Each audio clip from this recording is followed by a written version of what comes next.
তো জয় হিন্দ বন্ধুরা, তোমরা দেখছো তোমাদের এই প্রিয় ইউটিউব চ্যানেল বেঙ্গল গাইড। আমি রামপ্রসাদ।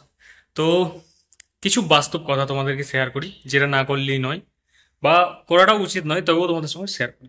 দেখো, ভারত পাকিস্তানের যুদ্ধ মোটামুটি খতম হয়ে গেছে, আর কোনো যুদ্ধ নেই। এবার দেখো, ভারত পাকিস্তানের যুদ্ধটা কিভাবে শুরু হলো। রাজনীতিবিদরা বা যারা উপরে বসে আছে, নেতা মন্ত্রীরা, তাদের কিছু ফায়দা, কিছু নুকসান, তাদের কিছু মনের ক্রোশ বা ছোট ছোট নুকসান, বা তারা নিজেরা প্ল্যানিং করে কিছু করে, আর তারপরে দেশের থেকে ভোট নেওয়ার জন্য বা নিজের পাওয়ার দেখানোর জন্য আহ, একটা দেশের সঙ্গে অন্য দেশের সঙ্গে লড়াই শুরু করে দিল। তো সেখানে পাকিস্তান দাবি করছে যে আমরা জিতেছি, ইন্ডিয়া দাবি করছে আমরা জিতেছি। চলো, কে জিতেছে না জিতেছে সেটা ম্যাটার নয়, মেন পয়েন্ট আসি যে ভারত পাকিস্তানের যুদ্ধ যেটা হলো, যুদ্ধটা শুরু করলো কারা? রাজনীতিবিদরা বা কূটনীতিবিদরা। যুদ্ধ করলো কারা? আমাদের মতো যারা সেনা আছে তারা। যুদ্ধর পরে কি হলো?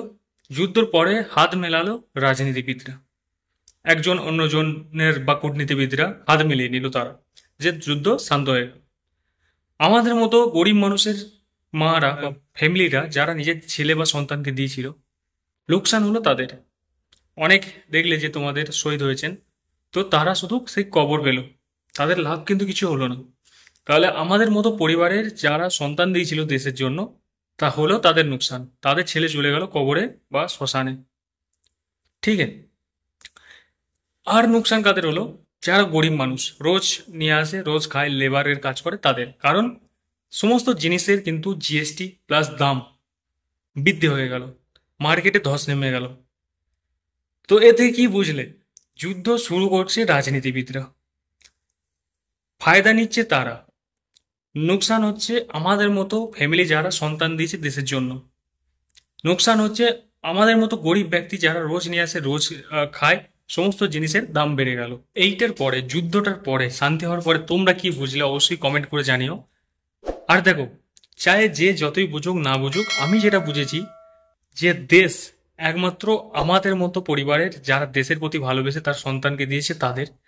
দেশ তাদের যারা গরিব মানুষ, রোজ আনে রোজ খায়, যারা ভেবেছে যে না আমাদের দেশ জিতুক, আমার বাচ্চা সেখানে গেছে সুস্থভাবে বাড়ি আসুক, তার থেকে দেশের প্রতি ভালোবাসা বা দেশের প্রতি ফিকার যেটা বলে, চায় কোনো নেতারও নেই, কোনো মন্ত্রী নেই। আজ যদি ভারত কবজা হয়ে যায়, তো সব থেকে প্রথম নেতা মন্ত্রীরাই পালিয়ে যাবে, তাদের জন্য পালানোর সুবিধা করে দেওয়া হয়ে যাবে।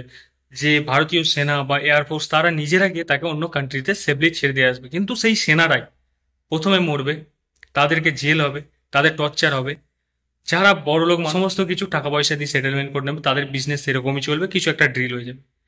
গোলাম কারা হবে? আমাদের মতো যারা দেশের জন্য সিপাহী বা কাজ করছে তারা। গোলাম কারা হবে? যারা গরিব মানুষ, রোজ নিয়ে আসে রোজ খায়, তারা। তো যুদ্ধের সময় অনেকে দেখবে অনেক ফান্ডিং দিচ্ছে, অনেক দান করছে, সব জিনিস প্রোভাইড করছে, হাতিয়ার প্রোভাইড করছে। তো এইগুলো কিন্তু সমস্ত কিছু সব তারা করছে না, তারা যেগুলো দান করছে তার বিনিময়ে সমস্ত তাদের যে প্রোডাক্ট আছে তার দাম বাড়িয়ে এক একটা গরিব মানুষের কাছ থেকে টোটাল কিন্তু নেওয়া হবে। তো যখনই দেখবে কেউ, সরকার বা কোনো বিজনেসম্যান তোমার ভালোর জন্য কিছু বলছে, জানবে সেটা তোমার ভালোর জন্য নয়, বা দেশের ভালোর জন্য কিছু বলছে কোনো বিজনেসম্যান বা কোনো ঘুষখোর নেতা। নেতারা ছিলেন, নেতাজি সুভাষচন্দ্র বোস ছিলেন, ভগৎ সিং ছিলেন, এনারা ছিলেন আসল নেতা। তো এখন বর্তমানে যদি কেউ তোমার ফায়দা দেখে বলে যে তোমার এটা ফায়দা হবে, জানবে তোমার সেখানে কোনো ফায়দা নেই। চাই তুমি যেদিকেই ইনক্লুড করো, তোমার ডাইভার্ট করে দেওয়া হয় দিমাগটাকে, যে হ্যাঁ তোমার ফায়দা, সে ফায়দাটাকেই দেখানো হয়। তুমি ভাববো না আর যে আমার নুকসানটা কি। তো যখন কোনো নতুন স্কিম আসবে বা যখনই কোনো নতুন কিছু হবে, যখন তোমার মধ্যে দেশপ্রেম জাগিয়ে তুলবে, তখন জানবে যে তোমার কোনো একটা নুকসানের দিক আসছে।